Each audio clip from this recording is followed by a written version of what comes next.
Guys, kain tayo. Sabihin na ako ng sabaw sa asawa ko, guys.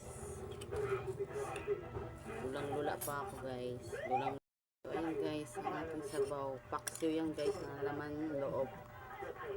Lagyan sa dalawang kalamansi, tapos sili, guys. Gamot sa nalulula. Kain tayo, guys.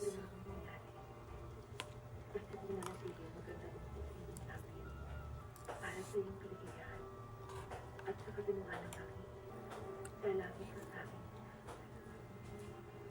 Habang buhay na magmamahal ko, Cleope. Alam mo, kuya, hindi bibigay ko yung Tapos na 500 lang pero paksiw, guys. hindi niya tinanggap eh. Ano ginabot niya sa akin? Yung sulat na yan. Pinasasabi, huwag mo na rin siyang natin.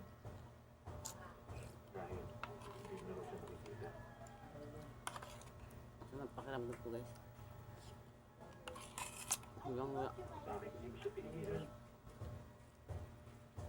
Pinigilan ko nga, kuya.